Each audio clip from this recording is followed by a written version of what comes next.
to do. And we didn't win a national championship, but we did everything else. I told them we were going to win a Peach Delta Conference championship. We did that. I told them we were going to win 20-plus games. We won 31 games. And so you got to kind of speak it into existence. Because I wrote down a quote here, and at the beginning of our practice, we always have something that's called soul food. And for most coaches, you probably do it. It's just an inspirational little moment where you have a quote or something that you start practice with. Ours is called soul food.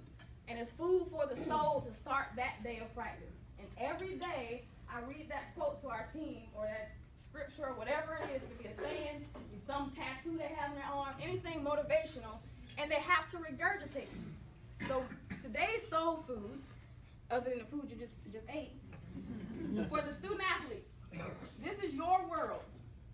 This is your world. Shape it or someone else will. This is your world. Shape it or someone else will.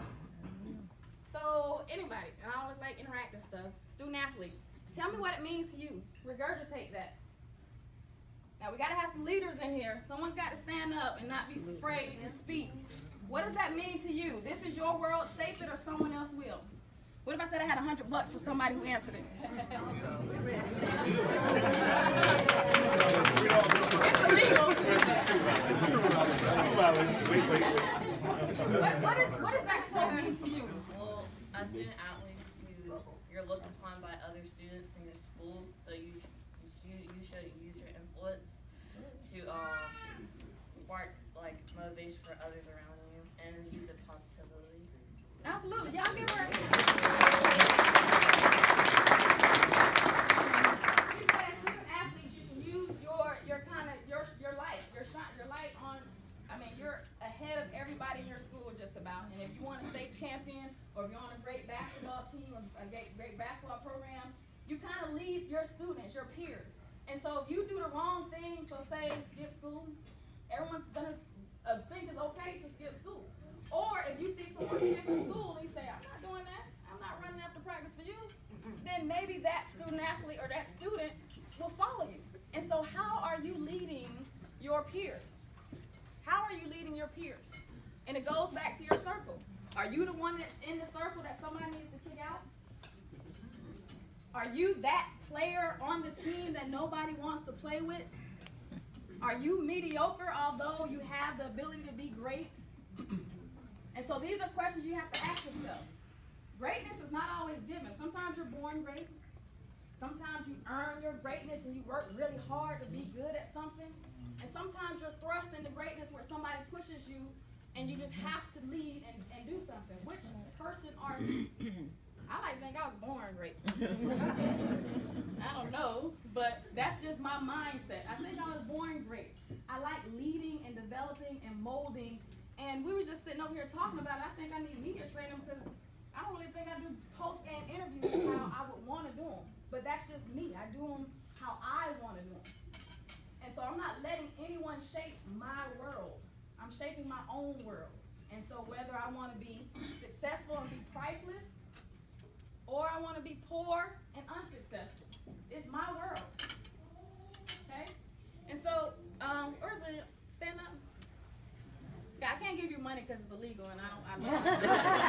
But for her to stand up, and I don't know if she stood up because I said I was going to give her $100. For her to stand up tells me that she's a leader. She's a leader. What's your name? Hannah. Hannah, where are you from? Northside. Northside. What position you play? I play softball and I pitch and I play outfield. You play softball and you pitch and you play outfield. What was your record this year? Was it good or bad? It was really good. Okay. Okay. I do. We're gonna give you something that's legal. I would assume that Hannah is a teammate that people want to play with. And so I know for all the different sports, you have that one teammate who is one lazy, who is probably late, who is probably selfish, who is probably entitled, that thing, oh, everything is supposed to be given to me, I'm coach's best, or I'm the senior, I have, priority. But are you that teammate? Raise your hand if you think you're that teammate. I didn't expect anybody to. But how do you know? If you had to be a coach and you had a team, say this is my team, 3 of them anyways, and I want to coach a team that resembles or embodies everything that I stand for, what would my team look like? If they're all like me. They're gonna be hard workers, they're gonna be dedicated, they're gonna be defensive dogs, and they're gonna wanna win at all costs. Yeah. But all teams aren't like that. So if you had to coach a team that is just like you, what would it look like? What would it look like? Would they be lazy? Would they be selfish? Would they be bad teammates and have attitudes because I gotta run this sprint again for her? What would that team look like?